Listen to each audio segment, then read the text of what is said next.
है experimental research design. Experimental research design क्या होता है और साइकोलॉजी में इसका क्या रोल है, इसको समझना जरूरी है ताकि जो हमारी एक्सपेरिमेंटल स्टडीज होती हैं उनको बेहतर तौर पर समझा जा सके। तो एक्सपेरिमेंटल रिसर्च डिजाइन पर बात करते हैं सबसे पहले कि एक्सपेरिमेंटल रिसर्च डिजाइन एक ऐसा डिजाइन होता है जिसमें हम साइंटिफिकली वेरिएबल्स के सेट को अप्रोच करते हैं और हम जो फर्स्ट सेट होता है उस पर ट्रीटमेंट प्लान कर लेते हैं, कोई कंडक्ट कर लेते हैं।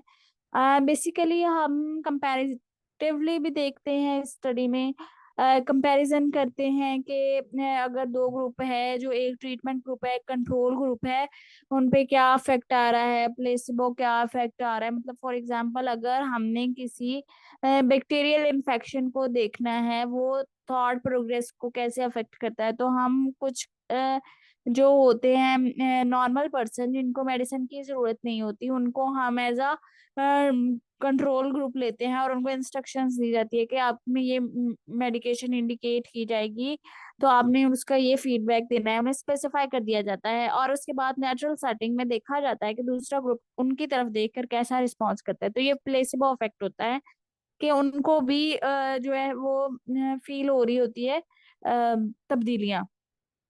और उसके अलावा साइकोलॉजी में अगर हम रिसर्च एक्सपेरिमेंटल स्टडी देखें तो हमें बहुत सी ऑनलाइन रिसर्च एक्सपेरिमेंटल स्टडीज मिल जाती हैं।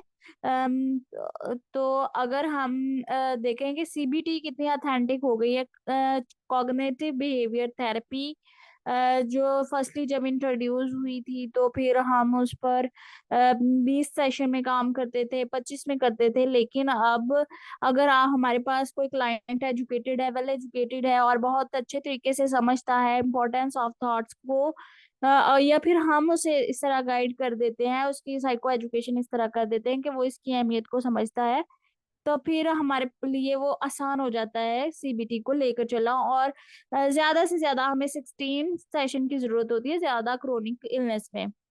तो अदरवाइज 10 सेशन में ही जो है वो क्लाइंट नॉर्मल फंक्शनिंग की तरफ आ जाता है। तो ये पॉसिबिलिटी कैसे आई, ये तब्दीलियां कैसे आई, ये एक्सपेरिमेंटल रिसर्च के थ्रू ही हुई कि हमने एक्सपेरिमेंट किया कि कैसे इन्वायरमेंट में क्लाइंट्स जो है अच्छा रिस्पॉन्स कर सकते हैं, कैसा इन्वायरमेंट हम उन्हें दें, किस प्रोसीजर के थ्रू उन्हें समझाया जाए कि थॉट प्रोसेस क्या होता है, उसकी क्या अहमियत है। तो जब हमने इन चीजों को देखा तो फिर हमें अंदाजा हुआ कि हम किससे किससे इसको बेहतर अंदाज में कर सकते हैं। लेकिन बिफोर एक्सपेरिमेंट्स ये पॉसिबल नहीं था कि हम इस चीज को लेकर चलते। देखा जाता है इस चीज को कि क्या तब्दीलियां आनी चाहिए, क्या पॉसिबिलिटीज हैं। तो एक्सपेरिमेंटल रिसर्च जो है वो साइकोलॉजी में बड़ी अहमियत की हामिल है।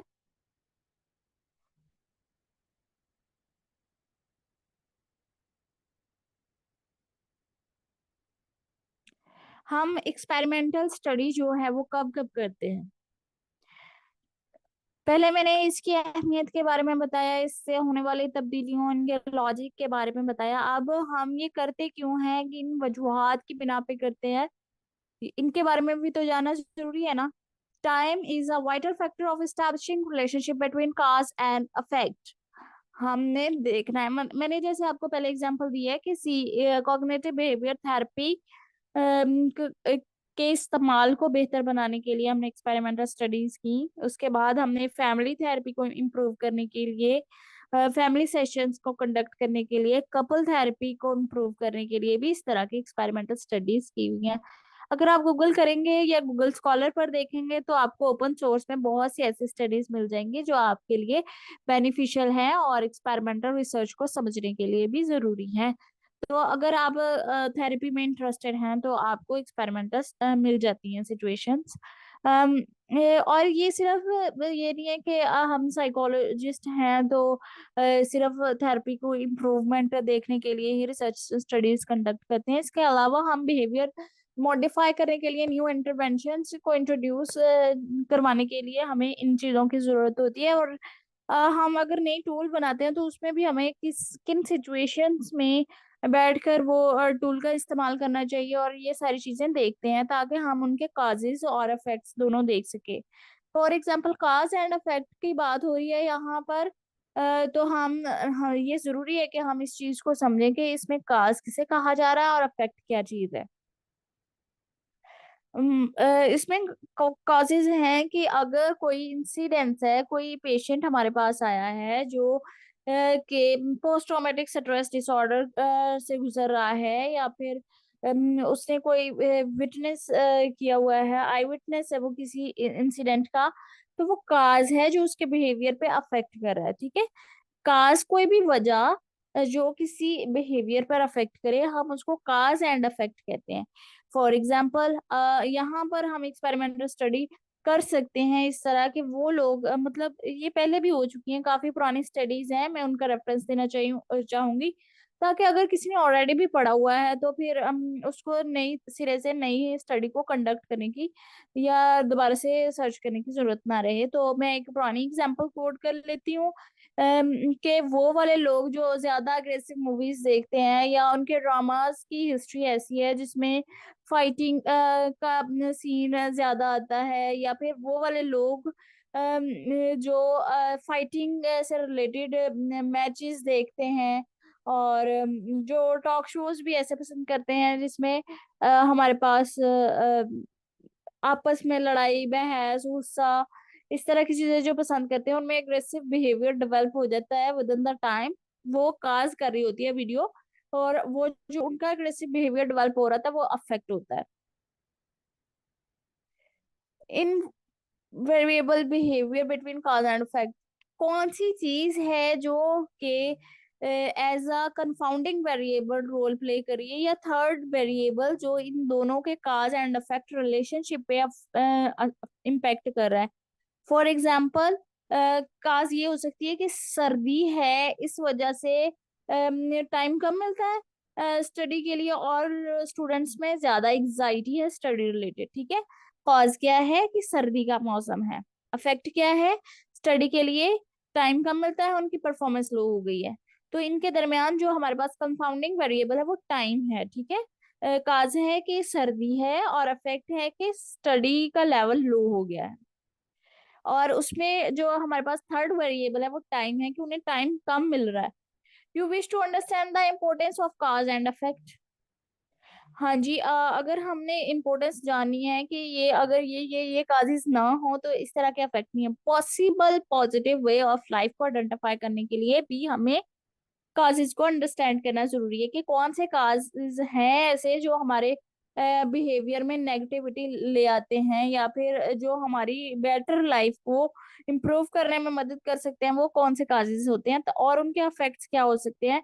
जब हम इन चीजों के बारे में तहकीक करते हैं तो हमारी जो है वो सोशल बिहेवियर की इम्प्रूवमेंट में भी बेहतरी आती है। यहाँ पर बेसिकली थ्री टाइप्स है एक्सपेरिमेंटल रिसर्च डिजाइन की। तो प्री एक्सपेरिमेंटल रिसर्च डिजाइन होता है, ट्रू एक्सपेरिमेंटल रिसर्च डिजाइन होता है, क्वाइस एक्सपेरिमेंटल रिसर्च डिजाइन होता है। मेरी एक वीडियो जो है वो इन पे डिटेल्ड है, लेकिन मैं इसमें भी थोड़ा सा इंट्रोडक्शन देना चाहूंगी ताकि आपको वो वीडियो जब वॉच करें तो बेहतर तौर पर अंडरस्टैंडिंग हो। प्री एक्सपेरिमेंटल रिसर्च डिजाइन होता है कि कोई भी स्टडी जो ऑलरेडी कंडक्ट की हुई है उस पर दोबारा से री एक्सपेरिमेंट करके उसको वैलिड बनाना, और या फिर ये सिचुएशन देखना कि ये ऑलरेडी कोई चीज है जिसका आपने तजुर्बा किया हुआ है लेकिन उसकी साइंटिफिकली बेसिस नहीं है आपके पास, तो फिर वो आप उसको अकॉर्डिंग टू द कंडीशंस जो आपने ऑब्जर्व किए हैं उससे के थ्रू आप प्री एक्सपेरिमेंटल रिसर्च डिजाइन बनाकर कर लेते हैं, कि ऑलरेडी जो एक्सपीरियंस किया हुआ है उसको इस्तेमाल करते हुए। टू एक्सपेरिमेंटल रिसर्च डिजाइन में ये होता है कि हम अपनी नॉलेज के हिसाब से जो आप फिनोमिना आइडेंटिफाई करना होता है, जो काज एंड इफेक्ट देखना होता है, उसके लिए एक स्पेशल एक्सपेरिमेंट कंडक्ट करते हैं, तो वो एक्सपेरिमेंटल रिसर्च डिजाइन है। जैसे कि साइकोलॉजी में सबसे मशहूर जो एक्सपेरिमेंट हुआ है वो इससे मुतल्का हुआ है कि हमारे पास बिहेवियर स्कूल ऑफ थॉट के जो एक्सपेरिमेंट्स हैं उनसे मुतल्का जो है वो ट्रू एक्सपेरिमेंट्स हैं, कि उसने एक डॉग को सिखाया स्लाइविजेशन और बेल का होना, ये वाली जो एग्जांपल है ये बिल्कुल ट्रू एक्सपेरिमेंट है। क्वाइज एक्सपेरिमेंट में हमारे पास जो होता है वो इतना सिचुएशन नहीं होती कि हम एक्सपेरिमेंट का जो है वो सेटअप कंडक्ट करें। तो क्वाइज एक्सपेरिमेंट में बहुत सी सिचुएशन होती हैं कि प्री भी हम इस्तेमाल कर रहे होते हैं और एक्सपेरिमेंट भी कंडक्ट कर रहे होते हैं। और प्री एक्सपेरिमेंटल रिसर्च डिजाइन जो होता है वो वन शॉर्ट केस स्टडी होती है। रिसर्च डिजाइन में हम सिर्फ एक ग्रुप पर फोकस करते हैं। उसमें हम इस तरह करते हैं कि हमारे पास जो ऑलरेडी क्लाइंट्स आ रहे होते हैं या फिर स्टूडेंट्स ऐसे होते हैं, उनका हम जो एंट्री टेस्ट लेते हैं वो हमारा प्री टेस्ट होता है। उसके बाद जब हम ड्यूरिंग सेमेस्टर चल रहे होते हैं तो फिर उसके दौरान, सेमेस्टर के दौरान हम टेस्ट ले रहे होते हैं, तो वो हमारे टेस्ट होते हैं। उनके लर्निंग प्रोसीजर से गुजरने के बाद जो फाइनल हमारा एग्जाम होता है वो पोस्ट टेस्ट होता है। तो हम उनकी परफॉर्मेंस डिफरेंस देख सकते हैं कि प्री टेस्ट में उनकी परफॉर्मेंस ऐसी थी, उन्होंने अपने ग्रेजुएशन से ये सीखा, और मास्टर्स में उन्होंने ये सीखा, और उनके रिजल्ट्स अब ऐसे हैं। स्टैटिक ग्रुप कंपैरिजन भी करते हैं हम। स्टैटिस्टिक्स न्यूमेरिकली किसी भी ग्रुप का कंपैरिजन करते हैं कि यहाँ के रहने वाले लोग 10% लोगों में 10% ज्यादा लोगों ने ये बताया है कि वो ज्यादा खुश रहते हैं as compared to the other country. तो वो जो हमारे पास स्टडी होती है उसमें हम देखते हैं कि क्या वजूहात हैं उनकी बिना पर ये खुश रहते हैं, क्या क्या अपॉर्चुनिटीज इनके पास हैं, क्या क्या दूसरों के पास नहीं है। तो हम ग्रुप्स के कंपैरिजन करने के लिए भी ये स्टडी करते हैं। सिंपल रैंडम सैम्पलिंग जो है वो ऐसी सैम्पलिंग है जिसमें हम बिल्कुल इस तरह करते हैं कि हर एक को, पूरी पॉपुलेशन में से जो हमने सैंपल सिलेक्ट किया है, तो उसमें हम देखते हैं कि पॉपुलेशन का अफेक्ट, वो जो हम सैंपल चूज करते हैं ना, उसमें हम देखते हैं कि वो पॉपुलेशन को डिफाइन कर रहा है नहीं कर रहा है। अगर हमारे पास सैंपल पॉपुलेशन को ही डिफाइन करने वाला नहीं होगा तो फिर वो हमारी स्टडी एक्यूरेट नहीं होगी। हमने आइडेंटिफाई करना है कि जो हमारे पास सैंपल है वो पॉपुलेशन को डिफाइन कर रहा है कि नहीं कर रहा। तो यहाँ पर हम ऐसा करते हैं कि उसकी इंटरनल वैलिडिटी देखते हैं, कंफाउंडिंग वेरिएबल्स देखते हैं, और एक्सटर्नल वैलिडिटी देखते हैं कि हमारे पास जो सैंपल है, जो हमने डाटा कलेक्ट किया है, वो लार्ज पॉपुलेशन के कैरेक्टरिस्टिक्स को बयान कर रहा है कि नहीं। हम देखते हैं कि how to perform the simple random sampling. तो फर्स्ट स्टेप में हम फर्स्ट ऑफ ऑल जब सिंपल रैंडम सैम्पलिंग कर रहे होते हैं तो हम डिफाइन करते हैं पॉपुलेशन को। हम बताते हैं कि हम इस एरिया में इस पॉपुलेशन पर काम कर रहे हैं, क्यों कर रहे हैं, कौन कौन से लोग होंगे इसमें, कैसे डाटा कलेक्ट किया जाएगा, और कौन सा सैंपल है, हमने ये सैंपल क्यों सिलेक्ट किया है और किस तरीके से किया है। जब हम इस पॉपुलेशन को डिफाइन कर रहे होंगे ना, तो उसकी क्वालिटीज, उनके किन बेसिस पर हमने इस पॉपुलेशन को चूज किया है, क्या इसमें खासियत थी, क्या हमारा मसला था, क्या हमारा मसला पॉपुलेशन से रिलेटेड था भी कि नहीं। जब हम इन चीजों को देखेंगे, डिफाइन करेंगे, तो फिर हमें एक्यूरेट पॉपुलेशन, जो हमारा प्रॉब्लम है, जो identify related to those people ही होना चाहिए। हमारी एक्यूरेट स्टडी के लिए जरूरी है कि जो हम मसला डिस्कस करें वो उन लोगों में पाया भी जाना चाहिए। फॉर एग्जाम्पल, अगर हम पाकिस्तान में स्टडी करना चाहते हैं तो हमें पता है कि यहाँ पर ज्यादातर लोग मुसलमान हैं और अल्कोहल का इस्तेमाल यहाँ पर हराम समझा जाता है, लेकिन हम फर्दर स्टडी करना चाह रहे हैं कि uses of alcohol in the Pakistan. ठीक है, तो फिर हम उन लोगों को लेंगे जो ये वाली चीजें इस्तेमाल करते हैं, वो हमारी पॉपुलेशन का एरिया होगा। लेकिन अगर हम अब्रॉड में देखें, कहीं दूसरी कंट्री में देख लें, तो वहां पर अल्कोहल का इस्तेमाल आम है। तो अगर वहां पर कोई स्टडी इस तरह की कंडक्ट की जा रही है तो वो रैंडमली किसी भी पर्सन को जो यूज करते हैं देखेंगे तो उनको बहुत ज्यादा पॉपुलेशन मिल जाएगी। लेकिन हमारे पास ये रेयर फिनोमिना है कि लोग अल्कोहल का इस्तेमाल करते हैं, तो फिर हमें स्पेसिफाई करना पड़ेगा कि ये वाली पॉपुलेशन है हमारी और हमें फलां एरिया से मिलेगी और वो ये प्रोडक्ट्स इस्तेमाल कर रहे हैं। ठीक है, इसलिए हमें एक्सपेरिमेंट के लिए सबसे पहले, मतलब सिंपल रैंडम सैम्पलिंग के लिए हमें पॉपुलेशन को डिफाइन करना जरूरी है। सेकंड नंबर पे हम सैंपल साइज देखते हैं कि हमारा सैंपल साइज कितना लार्ज होगा, कितने टोटल पॉपुलेशन के कितने लोग हैं। कम से कम जब भी हम सैंपल चूज करते हैं तो उसका पूरी पॉपुलेशन का 10%, कम से कम, ज्यादा से ज्यादा तो आप ले सकते हैं ना अपने डाटा के हिसाब से कि कितना आप कॉस्टली इसको कर सकते हैं, लेकिन कम से कम 10% जो वो होना चाहिए आपके पास, के 10% पीपल हो जो पॉपुलेशन को डिफाइन कर सकें। इसमें कॉन्फिडेंस इंटरवल भी हम लेते हैं, और हम जो है स्टैंडर्ड डेविएशन के थ्रू सैंपल साइज मालूम कर लेते हैं, कॉन्फिडेंस इंटरवल के थ्रू कर लेते हैं। तो हमारे पास मीन है, मीडियन है, मूड है, उसके थ्रू भी हमें पता चल रहा होता है। ये स्टैट की थोड़ी सी टर्म्स हैं, टी टेस्ट, जी टेस्ट। अगर आप इसी चैनल पर देखेंगे, फर्दर स्टैटिस्टिक्स का प्ले लिस्ट मौजूद है, और वहां पर आपके पास ये इसकी सारी डेफिनेशंस और सारा प्रोसीजर, इनको कैसे सॉल्व करते हैं, वो सारा कुछ मिल जाएगा। लेकिन ये जरूरी है, ये अगर हम कोई भी स्टडी कंडक्ट करते हैं हमारे रिसर्च में, तो हमने सैंपल साइज मालूम करना है। उसके लिए हम कॉन्फिडेंस इंटरवल चेक करते हैं, इंटरवल और स्टैंडर्ड डेविएशन चेक करते हैं, सैंपल साइज कैलकुलेटर इस्तेमाल करते हैं सैंपल का साइज मालूम करने के लिए। ठीक है, ये वाली चीजें हम इस्तेमाल करते हैं। नंबर 3 पे हम रैंडमली सिलेक्ट कर लेते हैं सैंपल को। फॉर एग्जांपल जैसे कि हम लॉटरी टिकट्स की बात कर लेते हैं, या फिर एक क्लास में मौजूद जो है वो 10 लोग हैं, और हर एक को इक्वली चांस है, तो हम रैंडमली उनको सीक्वेंस वाइज रोल नंबर के हिसाब से बैठे हुए, तो उनको रैंडमली उठा लेते हैं कि आप आ जाएं, आप आ जाएं, आप आ जाएं, बाई चांस नहीं करते। और वो हमारा जो है वो 10 में से हम अगर कुछ लोग लेते हैं, 3 4 या 2 लोग लेते हैं, तो फिर वो हमारा सैंपल कलेक्ट हो गया। Collect data from sample. फिर हम अपने मेयर्स, अपने टूल्स, जो हमारे वेरिएबल्स हैं, जो उनको डिफाइन कर रहे हैं, जो उनके बारे में बता रहे हैं, उनको सैंपल पे अप्लाई करते हैं। उनके रिस्पॉन्सेज जो हैं वो बेस करते हैं हमारे क्वेश्चन, स्टडी करते हैं हम उसके बारे में।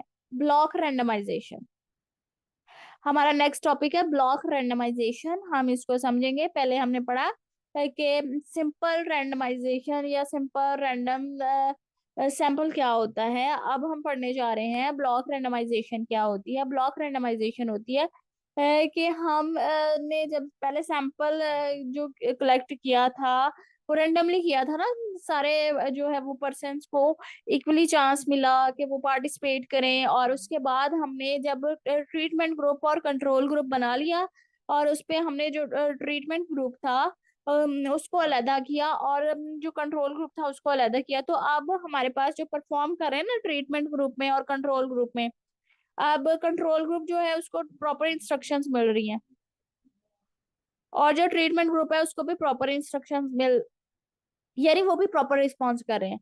तो जो हमारे पास कंट्रोल ग्रुप है, उसका जब हम रिस्पॉन्स देखेंगे, या फिर जो हमने रेंडमाइज किया हुआ सिलेक्ट किया है सैंपल, उसमें से जब हम बात करेंगे ना कि अब एक्सचेंज की कि ये ट्रीटमेंट ग्रुप है, ये कंट्रोल ग्रुप है, इस तरह एक्ट करना है, ये सिचुएशन है, ये कॉमन सिचुएशन है, जब सारा डिफाइन किया जाता है, तो फिर जब एक बंदा वहां उसमें, यानी स्टेप बाय स्टेप होता है प्रोसीजर, एक बंदा जो परफॉर्म कर लेता है, तो वो रिस्ट्रिक्ट हो जाता है, वो ब्लॉक रैंडमाइजेशन हो जाती है कि जो कंट्रोल ग्रुप है ना, जो पर्सन कंट्रोल ग्रुप में पार्टिसिपेट कर रहा है, वो हमेशा कंट्रोल ग्रुप में ही पार्टिसिपेट करता है उस स्टडी के दौरान।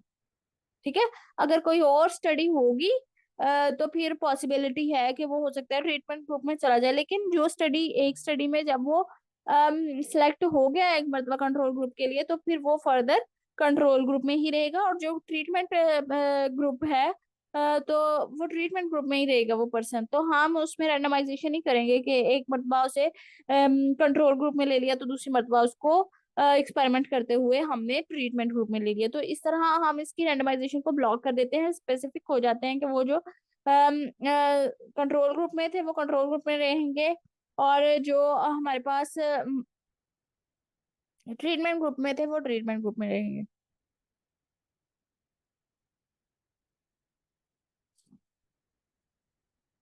रेंडमाइजेशन इस्तेमाल की जाती है एक्सपेरिमेंटल ग्रुप डिजाइन में, ताकि हमारे पास जो है वो कंफाउंडिंग वेरिएबल्स जो हैं, जो अफेक्ट कर रहे हैं काज एंड इफेक्ट रिलेशनशिप पर, उनकी जो प्रेवलेंस को समझा जा सके, उसको खत्म किया जा सके या फिर कम किया जा सके। हम जो थर्ड वेरिएबल हमारा कंफाउंडिंग वेरिएबल के तौर पर काम कर रहा था, उसके इफेक्ट को ओवरकम करने के लिए एक्सपेरिमेंटल डिजाइन और रेंडमाइजेशन यूज करते हैं। Complete randomization can, however, create imbalanced design. जब हम कंप्लीट randomization कर लेते हैं, तो हो सकता है हमारे पास ऐसा सैंपल चूज हो जो हमारी स्टडी पे अफेक्ट कर रहा हो। मतलब फॉर एग्जांपल अगर हम कोई वेरिएबल लेते हैं, स्टैटिस्टिक्स में हमें डाटा दिया जाता है, तो उसमें हमारे पास जो रिस्पॉन्सेज, नंबर ऑफ रिस्पॉन्सेज हैं 2 3 4 5 6 7, और हमने रैंडमली लोगों को कलेक्ट किया है, उनकी एज है 24 23 28, या और जो एक पर्सन है उसमें उसकी एज हमारे पास 67 है। तो जो बंदा, बाकी लोग जो 25 23 और 24 के हैं, उनके एक्सपीरियंस लेवल डिफरेंट होंगे एज कम्पेयर टू एक पर्सन जो 67 ईयर का है। तो जब हम सैंपल कलेक्ट कर रहे होंगे, तो और एक बंदा जो इतने डिफरेंस एज और तजुर्बे के साथ है, तो वो हमारे पास इम्बैलेंस ऑफ सैंपल क्रिएट कर देगा। ठीक है।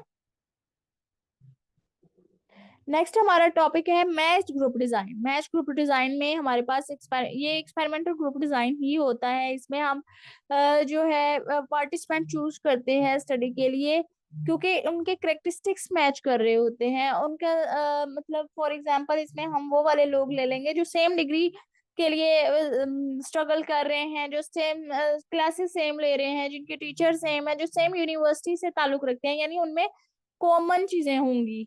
मतलब वो सेम ए से ताल्लुक रखेंगे, उनकी हाइट सेम होगी, उनका वेट सेम होगा, वो सेम इन्वायरमेंट में रह रहे होंगे, वो एक ही कल्चर के होंगे।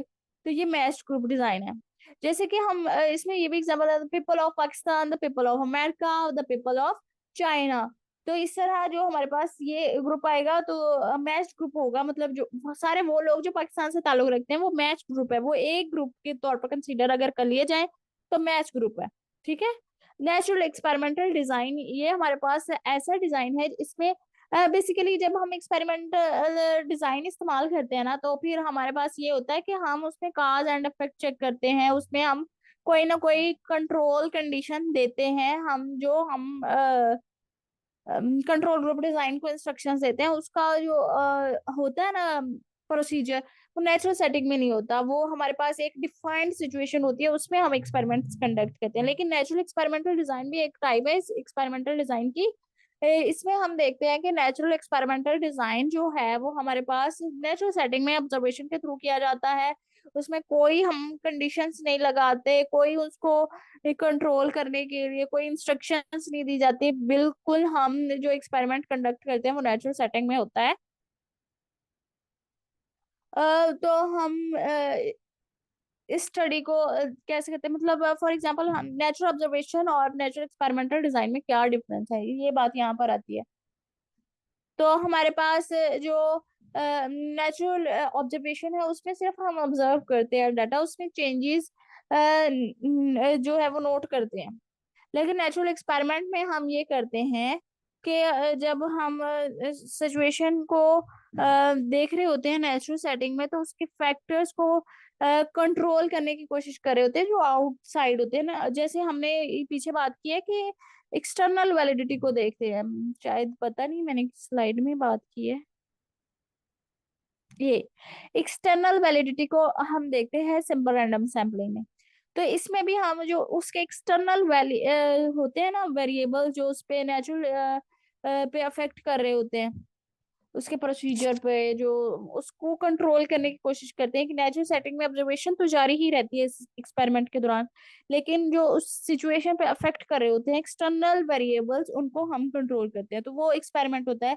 हमें पता चलता है कि इस नेचुरल सिचुएशन में कौन कौन से वेरिएबल्स हैं हमारे पास मौजूद, जिनको कंट्रोल कर लिया जाए तो फिर ये वाली चीज अफेक्ट करती है। फॉर एग्जाम्पल इसमें जो हमारे पास एक्सपेरिमेंटल स्टडी है वो बिहेवियरल न्यूरो साइंसेस में है। कि हम देखते हैं कि हाइपोथैलेमस जो है वो हमारे पास बेसिक फंक्शनिंग का काम करता है। तो अगर उस एरिया को ब्रेन से रिमूव कर दिया जाए, तो फिर हमें बेसिक फंक्शनिंग का इतना अंदाजा नहीं होता। तो नेचुरल एक्सपेरिमेंट है ना कि रिमूव कर दिया है, उसके साथ कोई इस कंट्रोल कंडीशन नहीं की। अ, तो हमें पता चला कि इसकी क्या फंक्शनिंग है। और फिर हम जब ब्रेन की स्टडी कर रहे होते हैं, तो फिर वो नेचुरल होती है कि एक्सपेरिमेंट होता है कि ब्रेन इंजरी से पहले का बिहेवियर कैसा था और बाद का बिहेवियर कैसा था। तो thank you very much for watching. Hope कि आपको समझ आ गई होगी। और अगर आपके इसके मतलब कोई क्वेश्चन है तो प्लीज आप मुझे बताएं, ताकि हम जो है वो फर्दर